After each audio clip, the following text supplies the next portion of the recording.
Okay, so next factors of polynomial that we have is the perfect square trinomial. Okay, so obviously, our given is in the form of trinomial. Okay, based sa pangalan niya. Ayan, trinomial po, 3 terms. Ayan. Okay, so yun po ang itsura ng perfect square trinomial. Now, how to factor it? Okay, paano naging ganito na lang yung sagot niya? Okay, so the first step, we have to get the square root. O, diba? Sabi ko sa inyo, very vital talaga. Mas advantage kapag mas memorize ang square roots. Okay, so get the square root of the first and the last term. Okay, so ito daw po yung kukuhaan ng square root. Si a squared, tsaka si b squared. Ayan po. Okay, so kaya siya naging a and b na lang. Okay, so kung si difference of two squares, dalawang parentheses, ito isa lang po. Ayan, okay, hindi na kailangan gumawa ng dalawang factors. Okay, so isa lang.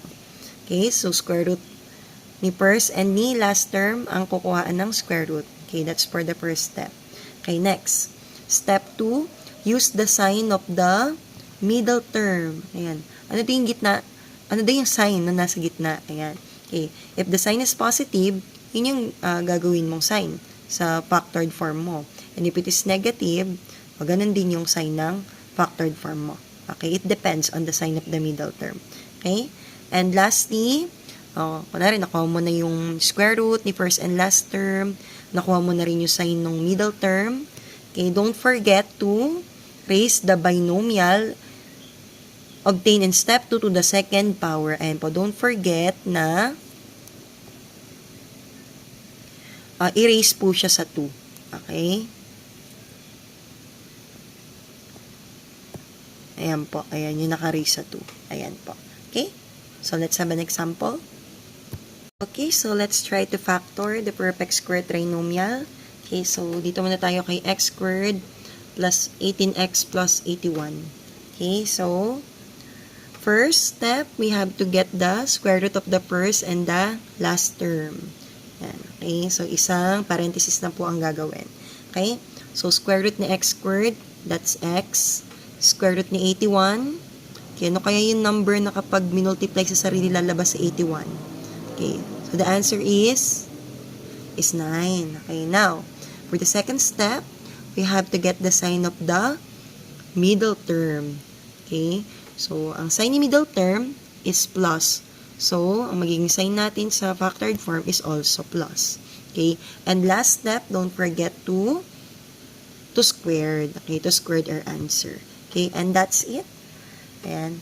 Okay, so, factor na natin ang ating perfect square trinomial. Okay, next example. Okay, we have x squared minus 10x plus 25. Okay, same process.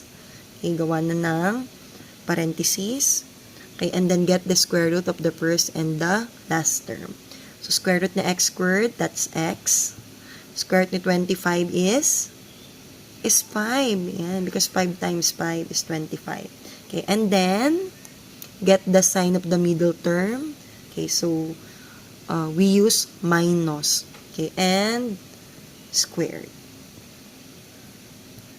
Okay, so for practice, you might want to try factoring this perfect square trinomials. Ayan, you can try it. Ayan, para ma-master nyo paano mag-factor ng isang perfect square trinomial. Okay, so we're still in our topic, the perfect square trinomial, no? Okay, but as you can see, in our given polynomial or in our given trinomial, may mga blank, okay, may mga missing terms. Okay, now, how to identify the missing terms of a perfect square trinomial? So, let's find out. Okay, so here are the steps in finding the missing term. So, first, para dun sa nawawalang middle term, okay, dun sa may nawawalang gitna, ayan, okay. So, ang gagawin natin is we have to twice the square root of the first and the last term. Okay, so when we say twice, okay, just have to multiply it by 2.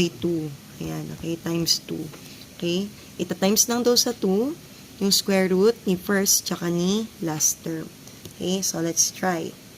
Okay, 2 times square root daw ni first term. Okay, square root ni 100 is 10. Square root ni x squared is x. Okay, next. First and last term. Okay, ano ang square root ni 49? Okay, that's 7. Okay, and then, multiply lang natin. Okay, so 2 times 10x is 20x. 20x times 7, that's 140x. So, the missing middle term in our given polynomial is 140x. Okay, napakasimple lang.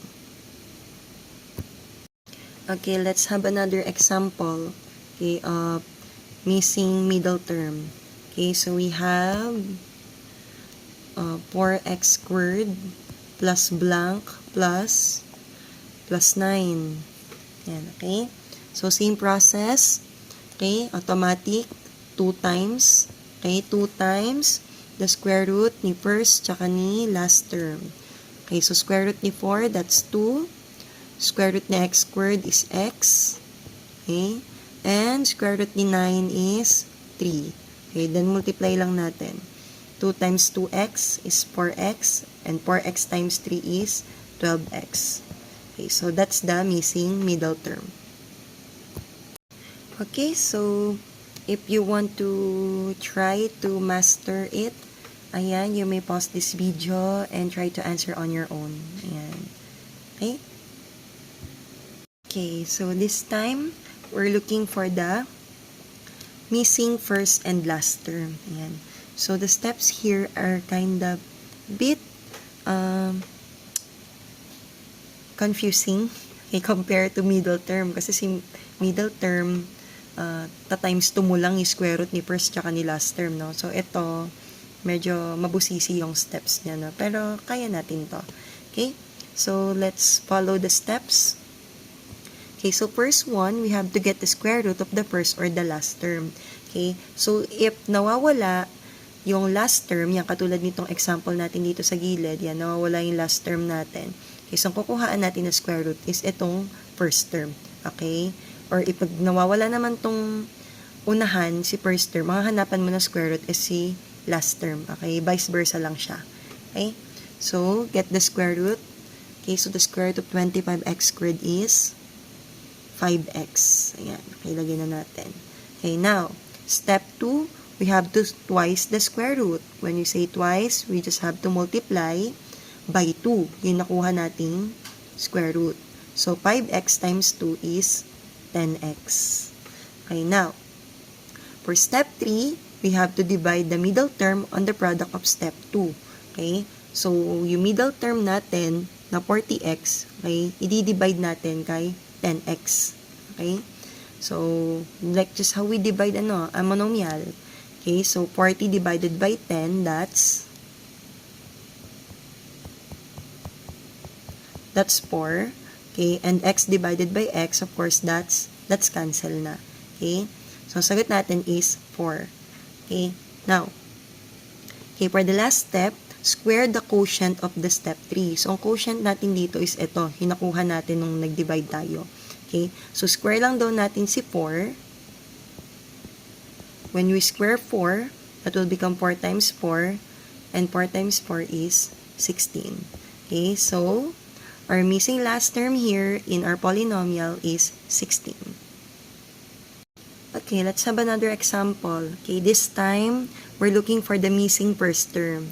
Okay, so same process lang siya, kahit first or last term yung nawawala.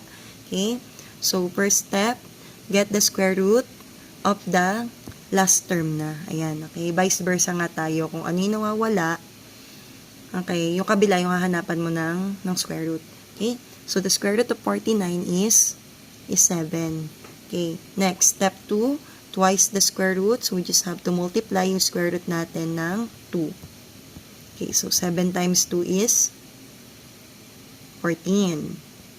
Okay, next. Divide the middle term on the product of step 2. Okay, so, di-divide daw natin si 42x dito sa nakuha nating product, which is 14. Okay, suot na natin ulit, 42x divide 14.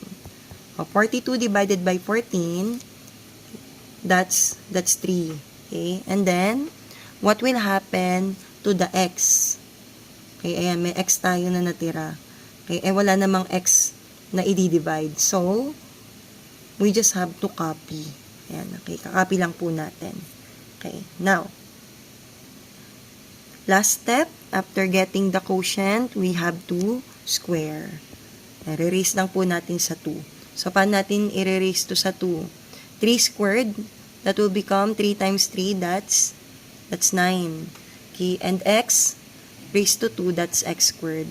Okay, so our missing first term here is 9x squared. Okay, so per practice, you might want to try answering this one. You might want to find the missing term of the following perfect square trinomial, and you may pause this video, okay, for your mastery.